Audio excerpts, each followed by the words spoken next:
Welcome to Tech Film Noir, from cult classics to cinematic chaos. We ask what holds up and what falls apart when it comes to tech and our beloved sci-fi classics. Because when the movie guesses the future, we check their work. Tech Film Noir. Tech Film Noir. Tech Film Noir. Hello everyone, I'm Lianne Potter, and with me today is... How do? This is Simon Painter. And this is Jeff Watkins. And we are your resident tech geeks, film buffs, and professional overanalyzers. And today we have a doozy for you. I must admit I'd never heard of this film before. I guess we'll find out what I thought of it, but I think if you haven't heard of it before either, maybe you have been just as lucky. Spoilers alert, it's not the greatest film, but we will give it a go. And that film is the 2002 classic? No, I dare say classic. The 2002 film. It exists. Simone. Simone spelt with a 1 and 0, because obviously it's binary, because this is a technology podcast, damn it. And we will write in a technological way. It stars Al Pacino, and the premise is a bit wacky. So, Al Pacino plays a director at the slump of his career, and he's about to get fired from the studio, because all his films tend to be a flop. But there is one film he is working on that does need finishing, because the beautiful Winona Ryder refuses to work with him. So he gets gifted from basically a mad scientist type, or a software developer, a AI generated actor to finish his film. And I say hilarity ensues, but it's not a very funny film. I think it tries to be, but the AI actress becomes very, very popular, and yeah, it's very much a journey into, is it real art of its artifice? But we'll go into that a bit more. So, what did we think of Simone? Well, I think it's an interesting movie just because if you look at the topic and how relevant that topic is to now, with generative AI being on everybody's lips, you'd think that from the effects as well, actually, for the most part, like you'd think that it was maybe filmed a couple of years ago, apart from the fact that Al Pacino is obviously a lot older nowadays, and I think just become a father a couple of years ago at the age of 84. I think the topic, if you take the actual execution of that topic, is very contemporary, scarily contemporary. However, I think the film's bobbins. Sorry. I'd say that I watched it a year or two back for a talk I was writing on this sort of topic, which is how we met, of course. And back then, I'll be honest, I watched almost the entire thing with my hands over my face because my embarrassment threshold is low. And the sort of the cringe humour and sort of just waiting for poor old Al Pacino to get found out is so bad that, yeah, I mean, this time around I was a bit more settled knowing basically how it's going to all work out, and I was refreshing my memory ready for this thing, and I possibly enjoyed it slightly more second time around. There was also a sense of dread from me the first time around that, like Simone would come to life and start actually having thoughts of her own. And thankfully, they never go down that path. And actually, I have to give them credit for that. Simone remains as unalive or whatever, as unsentient at the end as she is at the beginning. Yeah. I appreciate that. I think that adds a certain amount of realism to the proceedings. Well, we should clarify, shouldn't I? I was slightly mistaken when I say AI generated, because I guess the real example is that she's more of a puppet. But I think before we go into that, I do have a trailer for our listeners so they can get a flavour of the tone of the film at the very least. So I'll put that on now. Victor Turansky has discovered the perfect actress. She's beautiful. She's talented. She's virtually perfect. A star is digitized. This summer You're gonna get in a lot of trouble, Mr. Turansky. Why do you have to bring that up? comes a story about the illusion of reality and the lies that have a life of their own. Al Pacino, Simone. I like what they did there, virtually everywhere. And I'm going to be honest, I've seen that film twice, and that trailer gives you no proper impression of what you're in for. That is not the same film in the slightest. No. This show is very, every episode is going to be very spoiler heavy. So if you do want to go watch that, go turn this off now, go watch it, and then come back to this episode. But I wouldn't bother. Well, yeah, there's also that. But what I will say is, from that trailer, actually, it's the end of the movie. It's literally the end of the movie. There was It's not a even that point. big a part of the film. It's not even, no, it's not. But that trailer makes that like the whole story. It is not the whole story. It's so bizarre, that trailer. When I found it, I was like, it's not the same film I watched like a few hours ago. It's so odd. But tonally, it's very farcical. Lots of dad jokes in it, but not in a good way. But then it gets kind of weird and dark because he's starting to spirals, and he almost feels like at some point that this plot is going to turn into him becoming schizophrenic because he's completely snapped. There's a bit where you think, God, has he actually snapped? It's like that scene in Fear and Loathing in Las Vegas where Hunter S. Thompson wonders if Benicio del Toro's character has finally snapped because he's having a telephone conversation and making out like he's being attacked. I think, God, is he actually going to lose his nut? But no, because it's a whimsical movie. That never happens. You never get into quite that territory. Yeah, absolutely. One thing I really appreciated about it is because they used a real actress who was an unknown at the time. But what they did do is because I think at the time, 2001, this was filmed, so 2002 it was released. So I think, that's yesterday. It's like, oh shit, that's 24 years ago. Is instead of trying to make somebody out of CGI, they overlaid bits of CGI, like post-processing, to make her look more like a CGI. They actually, I think that was very clever because she looks Uncanny Valley in several shots. Yet if you tried to do that in 2001 technology, it would have looked too bad. Nobody would have believed that he was a believable actress. We're saying this is basically Max Headroom. Kind of, yeah, basically. Max Headroom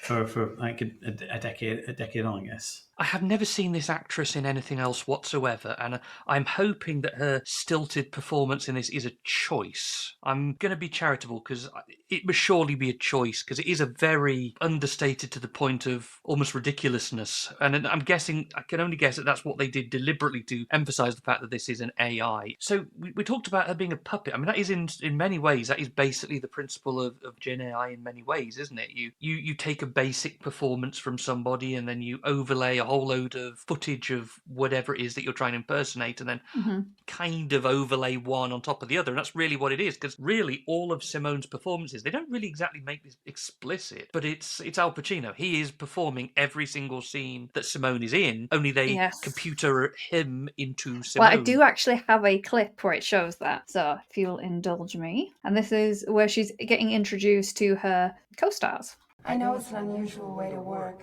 Well, obviously, as you know, I'm Simone. Who else? I just want to start by apologizing for my process. I know it's an unusual way to work, but I just find I relate better to people when they're not actually there. So in that scene, how it basically works is Al Pacino is in front of a big computer setup, a huge screen with Simone projected on there, and every time she speaks, it's actually Al Pacino. So he has a microphone and he speaks into it. And there's weird scenes where he has dialogues with himself. So he'll say something like, "Oh, this is a great plan," and then he'll say, as Simone, to himself, "You're gonna get caught." Yeah. And it's a really weird kind of, as you said, Jeff, like schizophrenic oddness. And I kind of enjoyed that bit was getting into like, oh, this is turning interesting, but then it kind of never properly went there, which is a shame. I feel like there's an interesting theme trying to break out there. I mean, I suspect that's really just a practical thing, that they needed someone for Al Pacino to talk to. The plot requires that he speak to no one about the bonkers idea he's got about the computer actress, so therefore who else is he going to talk to? And that's probably why that is completely underdeveloped. I lean a little non-binary myself, and I was kind of interested for a bit in the idea that everyone's talking about Simone as the ultimate woman, and yet she's actually a man, basically, but a man who's been post-processed. And that actually has happened. There have been real cases of exactly that sort of thing happening now. But back in 2002, as far as I'm aware from what research I did, people at the time thought this is a little preposterous that we could have this level of technology one day, and now it's pretty commonplace. Now we have people saying, oh, just wave your hand on job interviews. If you're doing online, wave your hand to see if it's a deepfake or not. But there's a really great line that is said by Al Pacino's daughter in the film, and she's on her computer, and he turns around and says, "Oh, you're on the chat rooms again. How do you know you're not just talking to a 40-year-old man pretending to be a girl?" Which is basically the whole MacGuffin of the film, because Al Pacino probably pretending like he's 40. I don't think he is 40 in this film. Probably 60, yeah. But he's a 40-year-old man pretending to be a woman and having men fawn over this character completely. And he is very keen to be like, oh, yeah, she'll do nudes. That's no problem. And there's shots in the background where she's done fake magazine spreads and she's done Playboy because she can be exploited. And there is a number of scenes of Al Pacino with lipstick on, which is greater than zero, which is, like I said, there is almost this theme trying to break out of this film that probably was never intentional whatsoever, because this is probably more thought than anyone who ever made this film ever put into this. It does feel like there's a lot of interesting ideas kind of under the surface, whether they're intentional or not. I think the ethics of, that boiled over into real life, the ethics of, and I think there was one of the lines says basically the price of a real actor has risen and the price of a fake one has just dropped, the scales have tipped. And whoa, we're actually there. We're there with that one. We're having people complain. I think was it maybe the estate of Peter Cushing complaining about the use of his likeness in when they recreated him in a Star Wars prequel. There was this Screen Actors Guild strike around the use of people's likenesses, and both from an optical and from an audiographic point of view. Both the sound and the vision likenesses are being used, and there's questions around how can studios do that. I mean, there's a more recent example that I believe James Earl Jones has sold them the rights to his voice for the purposes of AI.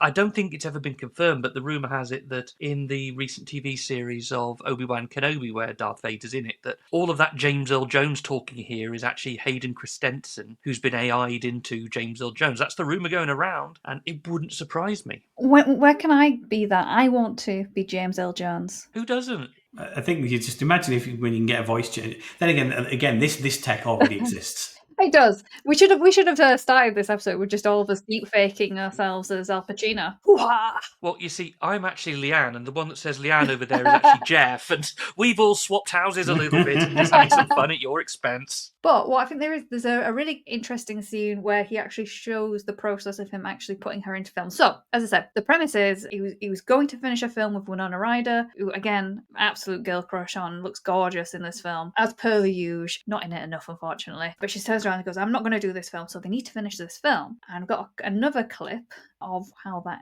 goes about happening.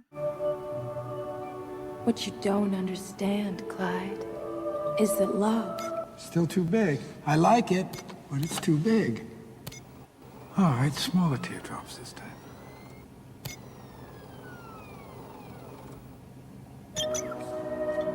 That is his process. And also, geek shout out, I believe that place in the background there is the same one from the end of Buckaroo, Banzai, and the Adventures Across the Fifth Dimension. The bit, at the end where they're all just sort of walking along for no reason at all, which is also one of the best bits of the whole film. But that's that same backdrop, I believe. It's some dam in Los Angeles somewhere. Okay, I saw it. It was one of those ones, because I've seen that movie a lot. Leanne's not a fan of that movie. I am a fan of it. Now I'm going to get so much hate in the comments. I'm really sorry. I'm really sorry. I want to like it. There's lots of things I want to like about it. Don't hate me. And the fact they basically inspired Back to the Future. Well, you think about the license plate is 88, and the truck looks very much like a DeLorean, except it's a bit more trucky. And the oscillation overthruster looks an awful like a flux capacitor. As I would like to talk about a more superior movie, in which Buckaroo Banzai is a more superior movie than this. Yes, we're not on topic. Sorry. We must keep on topic. Otherwise, I'll just get you AI generated for another co-host instead. which you can also do, because Google Notebook LLM is very good at making podcast hosts of them. They're a bit cheesy American, but what has to be said though is that I don't know how far off modern AI generated stuff was at that time in 2001 when this was made. I suspect a long way off, but the way he basically goes through this giant library of footage of actresses that he likes personally. We see Audrey Hepburn and various others. Good choice, Audrey Hepburn. This is the voice of voice of Jane Fonda, body of Sophia Loren, and the face of a young Audrey Hepburn. Yeah, I mean, but the point is that he's taking all these little bits and fragments of who he likes and sort of building this amalgamation of all the best bits and turning it into what appears to be another person, and that is exactly how it works. I mean, it's probably not quite as specific as he is in the film. He's saying no, I like that smile that Audrey Hepburn does in that film, Breakfast at Tiffany's, I think, and And as we know, Gen AI is not quite that tameable a beast. It's more a sort of, you give it a vague instruction and it goes and it gets you what it vaguely thinks is right, which is close to the truth. I would love a scene in this. If we can do a remake of this film, I would love a scene where Simone has like 6 fingers on one hand or something like that. Yes. She's just waving and one of the arms just becomes 4 arms. Yeah. Or those kind of really cursed AI generated movies where like people like start throwing themselves into walls and exploding and stuff like that. That'd be really, really good. But the thing you're talking about, Simon, in terms of the picking scene, precursor to that is a really great quote. And I think this was one of your favourite quotes on the film, wasn't it, Jeff? Oh, yeah. It's brilliant. Our ability to manufacture fraud now exceeds our ability to detect it. I am the death of real. Too much Meryl Streep. A little less Streep. A little more Bacall. Is this better, Mr. Taransky? Much. Never less Streep. Ever. I refuse. And now I know. Well, obviously, Meryl Streep and Al Pacino, very close. They do know each other and work together. I wonder if that was an insider joke then. I wonder if that was an actual well, insider you know, cheeky thing. I hope she tore him a new one. That's all I can say. Because more Streep, always more Streep. Can't argue with that. But still, those are great lines there. And that idea that technology can now create fakes so good that we can't even detect them. I mean, I don't know if we're necessarily 100% there, but we are so close to it we can almost touch it. But the actual premise there of our ability to create stuff better than we can detect is true, because the people have shown using deepfake technology and running it against the latest deepfake detectors, and the latest deepfake detectors not detecting that it's a deepfake. So this is actually true, and this will often be the case. I think is the bad guys are running with no rules, and they've got lots and lots of organized crime money behind them, and lots of cloud infrastructure behind them. They don't have to satisfy stakeholders particularly. They're just going running with this software that is now available in vast organized crime networks. And I think that most organizations aren't willing to fund some of the defensive technology, but at some point we'll really care about it when, like with that bank, I think it was a bank. Yeah, it was, yeah. Hong Kong got deep faked and lost $20 million. So it's really serious. When there's that much money involved, there's going to be plenty of pressure from folks to try and up their game to commit fraud. It's now where the film though falls apart. I mean, these are brilliant ideas. I mean, those quotes by themselves are just fantastic. Where it falls apart is that this is not an exploration of these sorts of themes. It's not a look into generative art and whether it's legitimate or any of this. It's a farcical comedy. It's a farcical comedy where it's almost like a classic French farce where Al Pacino has got this secret and he has to tell a lie to keep his secret, and then he has to tell lies on top of lies on top of lies to keep hiding it from everyone. He might as well have like one lady in the bedroom and another one in the kitchen and another stuffed into the microwave or whatever. This is the level of farce we're almost talking about in this film. It does feel like the setup of the original Star Wars going to this vast space opera, and then it just goes. It's the next 2 hours are just Jar Jar Binks tomfoolery on one planet, and it's like there's so much potential, and then it just goes no. I don't know. I think there is more of a commentary there because he really early on references the film studio and about how everyone was under contract. It's like I could change their names whenever I want. I can give people facelifts whenever I want. Marilyn Monroe. She was told to go get a chin implant, go get a nose job. I'll tell you who to date. Things like that. It's all about control, and it's just sort of interesting, particularly a 2002 film about rights and control over people, and not only just manipulating the entity, but manipulating an audience. The audience gone mad for Simone, who they believe to be real. Now, the reason how they get around all this, you think, oh well, how the hell did she managed to be in a film? Well, as you heard in one of the earlier clips, she does turn around to her co-stars and says, I just have a process. I prefer not to act with anyone. And so they all accept it because they're just fawning over her. She never goes to parties, obviously, because she doesn't exist. But, they composite photos showing that she was there. And people think they've seen her. So there's a lot of kind of bait and switch there. but it's all almost just like a mass psychosis. And when she does interviews, it's all deep fake interviews with Al Pacino's voicing it and things like that. It's really strange, but what I have to say is, I think if we're going to talk about building a woman on a computer, the superior movie for that is Weird Science.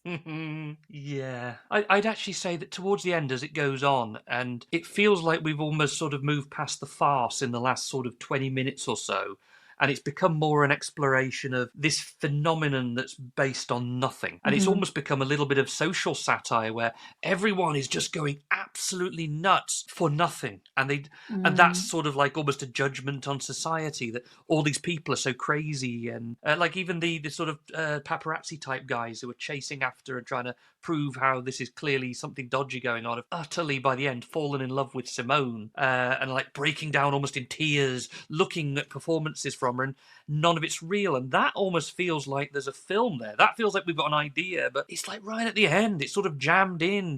I'd say the vast majority of this film, like you say, is Jar Jar Binksy style. Al Pacino's running around and sort of hiding ladies in behind doors and stuff like this, and it's just broad farce, which is a shame because it's almost like this film needed a tone meeting where we all sat down, the people who and made agreed this film, what the tone was.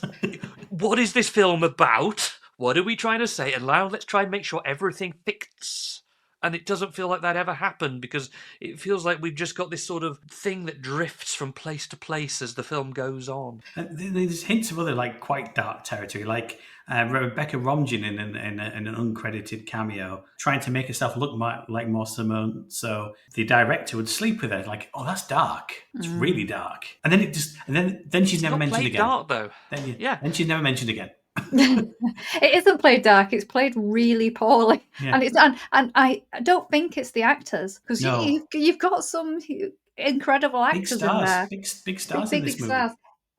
I don't think it's really directing. I think it's the script. It's the tone. I mean, all we're missing is an old lady running and saying, "Renee, what are you doing with that surfing girl in your arms?" You know, this is the tone that we have in most of the film, like a low, low. As soon as they brought out the mannequin and put her in there's a scene in the film where he's trying to get his ex-wife back, and but his ex-wife thinks that he's sleeping with Simone, mostly because he doesn't really downplay that. And why wouldn't you? Al Pacino is always going to try and make out like he's still stood to young women.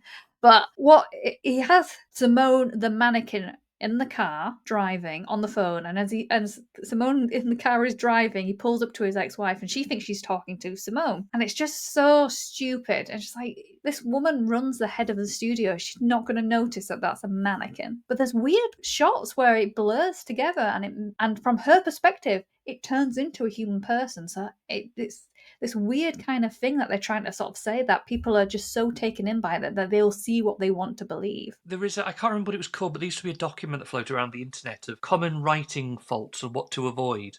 And one of them was the idiot plot. The idiot plot is a plot that only works because necessarily everybody is an idiot. Mm-hmm.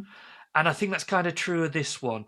Pretty much everybody is kind of a bit thick. You know, Al Pacino is not clever. He's not a clever person. He really he says things which are only said because it carries the plot on, but they're ridiculously stupid. Like you say, like this sort of, he could easily diffuse this situation where the people think he's sleeping with Simone. He just speaks totally carelessly and doesn't pick up on the hints of what everyone's clearly saying. I think you're right. A lot of it is in the script, because I remember just at the beginning we both went exposition. He's like, "Oh no, of course we were married to. Of course, you know, you're the director, and I'm the person. You're the father of my children. Father of my children." Ah, good grief! When you have to do that in the opening scenes already, without just showing rather than telling, you know the script is probably not like God tier. This is like the broken clock that was right twice a day. Somehow they've stumbled on something. Maybe somebody did read one interesting science article and thought, that's interesting, I'll just use a few bits of that.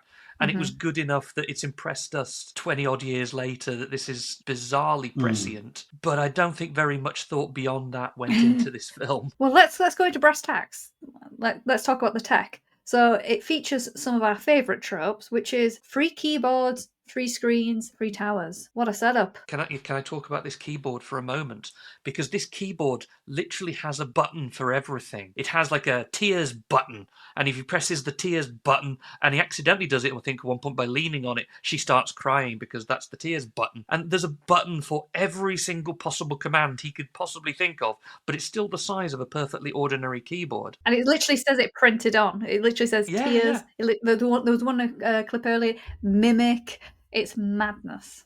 And it's like a lever keyboard, but none of the keyboards, I think when you see the keyboards on the thing, are like levers. They're just keyboards.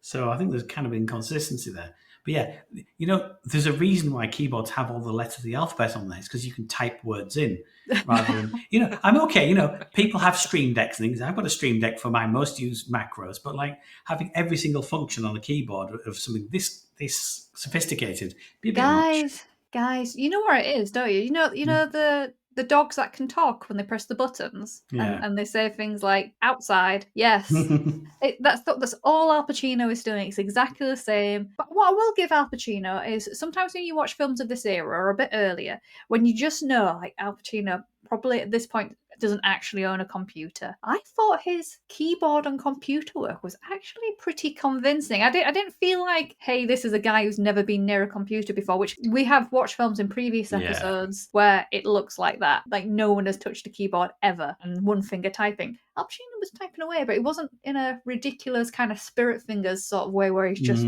randomly touching keys. Probably because they all say things like mimic, tears, fart, laugh. I don't know. In fairness to the film, the probably that ridiculous, we have 500 buttons for each and every possible command is probably just visual prompt to us, because in the real world you do like control and then a couple of keys and then that would trigger whatever it is, and that's probably what Al Pacino would do if he was really having a Simone. But that isn't very visual. It's not obvious to us what he's doing. I'm going to walk around now and just say I'm just having a Simone. There's a bit of an anachronism though for this era. Latest tech, latest incredible, like super beyond its time tech, and he pulls out a 5 1/4 inch floppy, not a 3 1/2 inch floppy. It's not even a 3 1/2. So by then we all mostly using optical media for big stuff. And a few years prior, I was using 3 1/2 inch floppy disks, the ones sort of yay big. And like for 2001, nobody was using 5 1/4 inch floppies anymore. That's so ridiculously outdated, even by the 90s, that I'm genuinely baffled as to why that made its way in there. There was absolutely insert Leonardo DiCaprio meme of him pointing. I just remember just during that scene, you just went like, what is this? Here's a question for you folks. Okay, so you've stumbled on this technology which is breathtakingly advanced for the day that it's been made. This is super advanced stuff. This is the guy was presented as some sort of weirdo, but clearly he was a bit of a genius. And he's created something at least 20 years ahead of its time. And it's been given to you. And it's not like you've stolen it. It has been given to you. It was bequeathed to you. You are the legal owner of this superb technology. And his reaction is, hide it from the world. Like, no one can know. He's got God-level technology. And, like, why is he not going on the news and saying, I own God technology that can create virtual actresses. Let's all praise me for having this incredible ability. Because synthespians was not invented by this film. Synthespians were around before it, I think, or about the same time. At least in Japan, I know that was a concept. Like, has anyone seen the rather terrible early 2000s Final Fantasy film? No. The one with all the sort of giant ghost space whales and stuff that in it? No. That had a main character who was intended to be a synthespian. I can't remember what her name was now. It's a long time ago, but she premiered in that film. But the idea was then that the studio could tout her out as a virtual actress to any other production that wanted to use her. So this is an idea that exists. And if also on top of that, because you still needed a voice for her, so you sort of hire an actress for that one. But if you had one that didn't even need a voice actor, like, the studios would be all over it. Every time you keep saying synthespian, I'm just reminded of my auntie who used to say, next door neighbour, she's a synthespian. Like that. That's what it sounds like you say it. Funny you should mention Final Fantasy. That was the inspiration for this movie. No. Yeah, that Final Fantasy film, the writer saw it, and that was the inspiration for. I think it was also the inspiration. They were thinking about having a genuinely CGI synthespian, but they realised it was budgetary and too difficult to actually make it look realistic enough. So they went for a real actress, but with some post production CG overlays to make her look more Uncanny Valley. Thanks IMDb for the facts.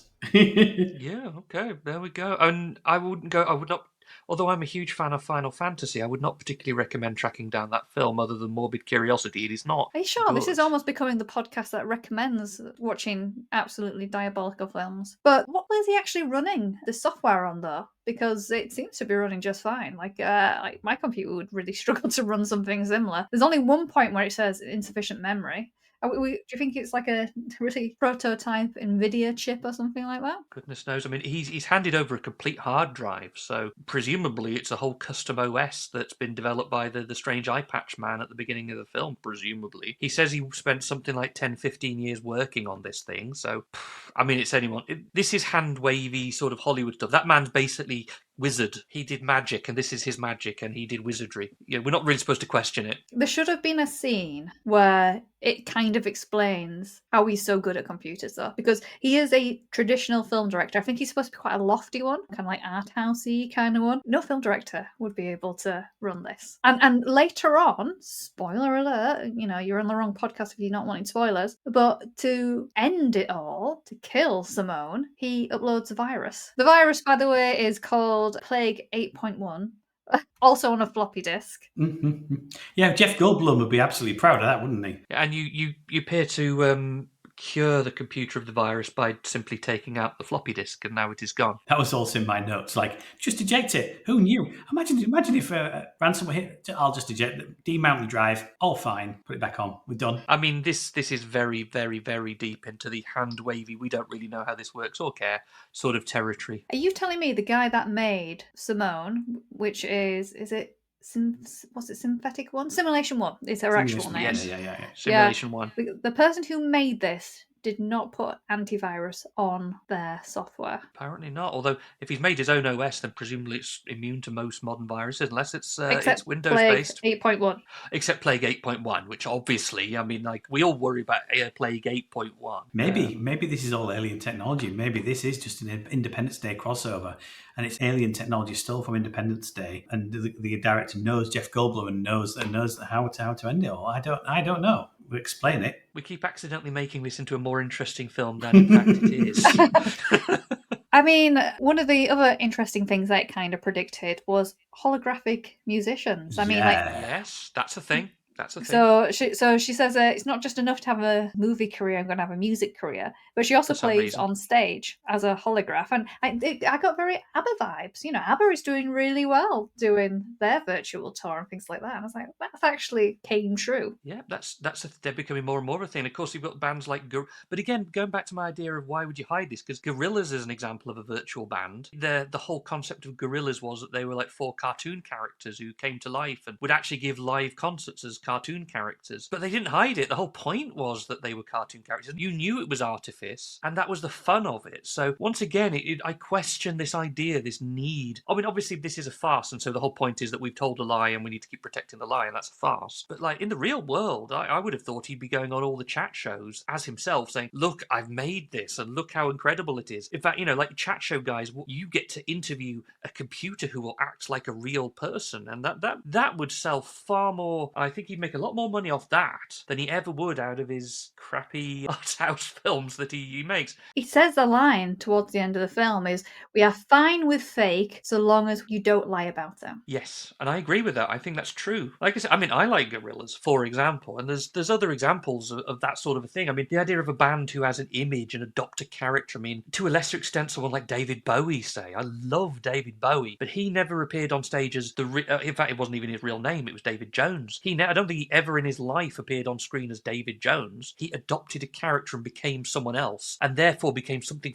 far more fascinating and interesting and fun to watch and listen to. So, yeah, I 100% agree with that, but the film seems to only learn that lesson within... It's almost like we need to throw a moral in. Quick, lob this moral grenade over the wall. But it also gives you heebie-jeebies at the end, because the film ends with Simone saying that she's going to have a career in politics. That's the next level. And it's also that she has a virtual baby with Al Pacino, which is really strange, because at this point he is still trying to get back with his ex-wife, and his ex-wife is like, yeah, go for it. Implied actually is back with. This is, I can't imagine a creepier scene than your ex-wife who now might be your wife again, and your daughter, who was strangely kind of encouraging of all of this, watching you fake stroking a CGI generated girlfriend and the CGI baby that you somehow father. Like, it's such a weird concept. That's like the song, high impact. we're in too deep, and I'm trying to keep.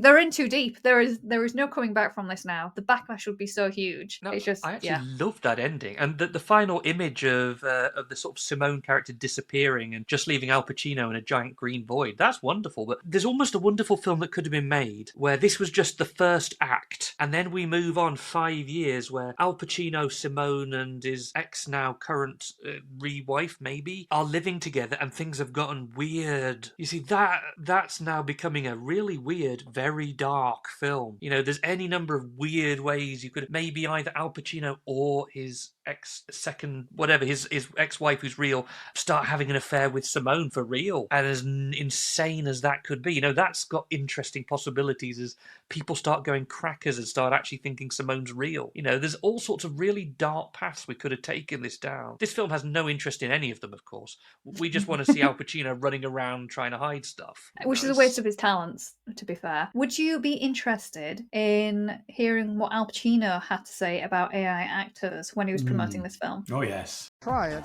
but I can't see them replacing actors with them. But as far as I can see, as I say, you're asking the wrong guy because I'm an actor, and I would hope that it doesn't happen. But if it does, so be it. So be it. Can't stop technology, unfortunately. I mean, and obviously that did kind of come true with, obviously, you can't say Al Pacino without a bit of De Niro. What a great sandwich. In The Irishman, the weird de-aging, it's not quite AI, but it's definitely messing around with the actors there. Well, they actually kind of reference that in the film. At one point he says that actors always have digital touch-ups, and so this is just taking it a step further. So presumably that's actually been going on for longer than any of us kind of says. Yeah. Well, I mean, I think I remember them touting, I think it was X-Men 3, which is a genuinely terrible film. Mm-hmm. But they had that was one of the first big uses of digital de-aging. Yeah. And that was a bit Uncanny Valley at that time, and it's improved a lot since then. But, that's always been a thing. There's almost a conversation this film never really has. I remember watching an interview with Pink Floyd in the 70s where they were being told that, like, you guys use synthesizers, so surely you're not really making music. And their argument was, well, we control the synthesizers, we work with this, so it's still ultimately all art that comes from us. But that's a conversation this film never really has, except for the odd little sort of tiny bit where Al Pacino's justifying the fact that he's continuing his fraud, which it is. It's not a fraud because he's using an AI as such, it's a fraud because he's lying about it. That's the fraud he commits. He's presumably, Simone is drawing a pay slip that he's pocketing, I guess. There is a line about that. Yeah, they do get, of all the things that they make nods to and kind of clarify, the financials is a really weird one to kind of say, oh, don't worry, we'll cover this plot hole for you. So yeah, he has her salary in trust. And presumably he'll pocket that at some point, I guess. Or because that's an interesting conversation. Is the technology doing the art for you, or are you driving the technology and making art via the technology? That's an interesting conversation, but the film does not have it. That's the entire thing of both the US and the EU and the UK copyright things. Like, at what point is something that's entirely synthetic generated not copyrightable and not considered to be an actual original work, versus how much input do we need to have into it to actually make it an original work? And the answer is people just go and we don't really know. We haven't really got rid of it. And I don't think there is an answer. I don't think there's an actually satisfactory answer. I think it's a little bit of one of those how many rocks makes up the big pile of rocks arguments, where there's probably a really fuzzy border, and it's really obvious when you've gone all the way over and into the other territory, and it's really obvious when you're over this side, and there's a big old grey sort of blurry path in the middle. It's hard to say which side you're on. Interestingly, a conversation this film does not have, but which is actually, now that we have this technology for real, a conversation this doesn't have and they didn't predict is the moral consequences of using all of that old footage as source material. That's big. That's a big conversation that's happening all the time. When you AI generate an artwork, there's like 100 different artists or something who've made real art with their real hands or whatever, real appendages, and their artwork is being used, and there's no way to know, in some cases, even if it's being used or not, or how it's being used, and so on. That's actually there's one of the attacks, modeling version of attacks actually allow you to look into I've got a great image of this somewhere. It's really low res, so I won't show it in this video, but they managed to use an attack against facial recognition AI and actually reconstruct a face from a photograph, from a training photograph. So they didn't have the training, so they basically reconstructed it using clever poking of the model, and they show the actual original photograph and the reconstruction. And people are starting to do that now, be able to effectively extract training data from generative AI models by use of clever poking at it. So they are now able to get some of these things out again. Doing the same for this film, it would just be an image of Al Pacino sat in front of a free keyboards, all saying mimic, cry, holograph, and that would be how they would invert it. Or just imagine if he's like re-Pacino'd movies with this like nude scenes and stuff like. Oh, that'd be weird. What's the point? Was he? They never actually go into any further, other than that one throwaway line about the nude scene. Mm-hmm. Was Al Pacino lying around naked and being Simone for those scenes? I probably don't want to know. I reckon so. I'm probably going to sleep better at night not knowing. I think it would have been a better film if it would have had that scene in it. But I guess what is good about the tech in this film then? I guess the fact that it's so prescient. At the time, I imagine it would seem very kind of far-fetched, but now we're actually watching it, obviously for the first time, a couple of days ago, going, wow, you are pretty much on the money. You pretty much predicted what we are living in now. In a way, it reminds me of things like when you watch the original Star Trek now, no one really notices that they totally predicted things like automated sliding doors and stuff like that years before they ever existed, and it seems ordinary now. And this is another example of that. They basically got it bang on the nose, and it's almost like this film doesn't feel extraordinary, except that it's about 20 years older than you think it is. So yeah, they pretty much got it right. They got there's touches on a lot of the actual moral debates. I mean, they got some stuff wrong, and they're clearly not really interested in debates, but they kind of touch on it. It's just not a very good film. I think, as we've alluded to there, the other bits where they dip into very much the real territory is the things like looking at existing banks of videos and sound to train the model. Like, oh, right, that's also really prescient. It literally loads up. I mean, it's a simplified view because, of course, the technology didn't exist back then. But like, he literally calls up a clip from Breakfast at Tiffany's and sort of says, "More like this now." It's just like me shouting at my ChatGPT, "No, you're doing it wrong. Less like an AI, more academic." Yeah. I mean, I'm not denigrating the actress they've chosen's performance. I think it was exactly what they wanted. But it would have been interesting to get someone who was a really skilled impersonator, who could have literally, thrown in some little bits of impersonated voice to tip that, like throw a bit of actual Audrey Hepburn voice in and stuff to sort of tip that that's where this has come from. Just enough that we, the audience, can notice it and realise that's what's happening. Whereas what they go for more is sort of stereotypical calm robot voice. Which makes me wonder, how's everyone getting so gaga over, a lady who constantly talks like this? We were just starved back then, it was bad times. What is bad about the tech in this film then? For me, the number one thing is that you can fix a computer virus just by taking the floppy disk out. I wish I would have known that, at the time when I was trying to get a hooky Microsoft Office downloaded from my mate Bill down the road. Things like that would have been really useful to know, but I didn't know that you could just take out the floppy disk and your computer would be fine again. Yeah, also it turns out that fish possibly eat hard drives or something. I don't know. That's honestly never explained. No. He throws all of the hard drives into a chest in the sea, and then they open it up, and have the fish eaten it or something? It's never Wasn't explained. it a locked chest in the sea as well, which magically became unlocked? So fish also eat padlocks in this movie, which I don't think is a thing. Do you know what I was waiting for that MacGuffin to be? I was waiting for that MacGuffin to be that the two journalists that were trying to find Simone actually saw him do that and took that case out. And I thought there was going to be another scene where were going to use her. So that would have been a better film, to be fair. That would have been a better film too. But no, they've totally bought into that Simone's real and are now in love with her by the end of the film. And that subplot of them trying to chase after him just basically withers away to nothing. It does. Yeah. Honestly, the movie would have been better if those two characters didn't exist in the movie, or if there were serious investigators, not panty-sniffing weirdos. Yes. And I'm not making that up. I mean, there's some creepy scenes there. I mean, Absolutely. I suspect, like a lot of scenes in this film, like the disappearing discs for no reason at all, it's because otherwise the plot doesn't work. Like, the guy has to go around spreading his DNA everywhere, because now there's some plausible deniability that Simone could have been in this room, but you've kind of ruined all the evidence. It doesn't even make sense that she's still there, because what happens is that, he has a change of heart. He's like, I'm going to get rid of her. The inciting incident for that is the fact that, obviously, Al Pacino voices all her stuff. She wins an Academy Award, and he forgets to thank himself as Simone. Yeah. Because she's giving her award speech, and then she doesn't thank him. And then his wife and daughter go, she didn't thank you. That's really bad. And he's like, oh, no, she didn't. And then he goes back to his little bunker thing, and he goes, why didn't I remember to thank myself? as Simone. It's absolutely crazy. That's one of like the inciting incidents that is like, right, no, that's it. She's got too powerful because she's even forgetting to thank me, which is himself. It's just like a total psychotic breakdown. Yeah, I mean, again, wouldn't it be more fun going down the path of so many ways this film could actually have been good? Wouldn't it have been interesting if he starts forgetting that he's not, that he's also Simone? You know, like he sort of ends up. I know that multiple personality isn't really exactly a real thing, but Hollywood love that trope.